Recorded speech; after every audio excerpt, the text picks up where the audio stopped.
I came to a point where the knowledge I know failed me. Just because I went and challenged a principality. Just because I went to a territory and I taught something that was against the principle of my existence within the governing authority. I never knew why pastors in that region never want to try those shrine people. So you see a church and you still see a shrine. I say, no, let's break it. Let's defile it. Let's do this. No problem. They beg us. One old man came out from that place. He said, let's not touch anything here. He said, before we were born, this thing exists. And their grandparents drank water from this pot. And that is why them two are drinking. But I saw that peradventure, many people will graduate from the city and return back to Kogi and went back to the village and sit down going to farm every day. It's not as, some of them graduate as best students, but something still pushed them back to the village. And I knew that there is a curse somewhere, and he's sitting upon an antiquity of an altar. And an evangelist came that said, no, let's break it. The man said, people will die if you break it.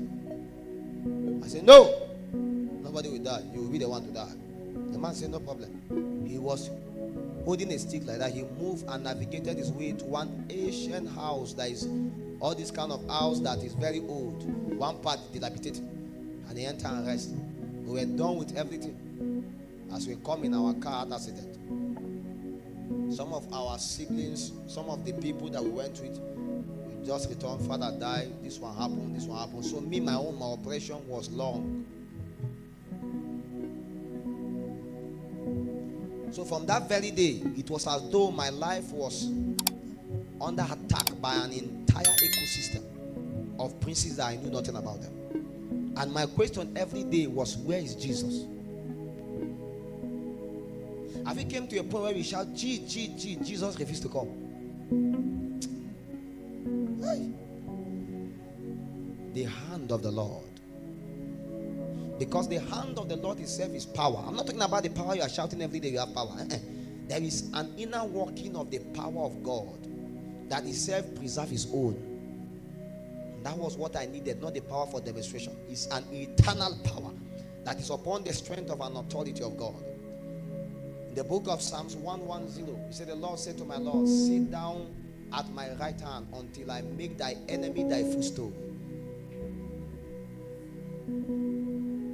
Immediately when the believers were challenged in the book of Acts chapter 4, the Bible said they gathered together and began to pray, and they asked God, they beckoned upon him. O God of heaven, behold the threat of these people, and grant that let your hand be revealed, so that by many signs and wonders. These men were men of power. These men knew God. But a time came that they were challenged. There was a kind of situation that beclouded them. And what they needed was not what they knew, but they needed the supply of something that is the hand of the authority of God. I realized that there is a right hand of God, there is the left hand of God. All of them are the hand of power, but one of the power lies with you, the other one lies with him. The left hand may be the power he gave to you, but the right hand is the power that he sustained in himself. So when God wanted to kill a man like Moses, he used another power that Moses did not know. You thought Moses did not fight to live? Moses would have fought to live. But when God, who is power, come against you, what will you do? Come and die. And the devil knew that a prince went down. And the devil said, okay, can we go and claim this guy's body? Peradventure, if we do some little scientific excavation, we can find the hand of God, which is power, that is deposited upon the body of Moses. And God looked and said, Kai, before the devil will journey into that same realm of power that he was cast down from. Because if the devil could have captured the body of Moses, he would return back to heaven. You think the devil don't want to go back to heaven? There's a demarcation. And there is something, a technology that it cannot be given to you. There is no gateway. So if Moses can ascend, Elijah can ascend, Elijah can ascend, there is something inside of their element that make them have that access. So the devil was trying to look for a body of a being that has become an immortal, so that he can journey through it. So these men have walked with God to a point where God deposited upon them setting of his gateways. He makes them to become custodians and guidance of his truth and his mysteries. And when a man is made a custodian and a guardian, God gives him two realities. One reality to live on the earth, the other reality to sustain an ecosystem of a lineage.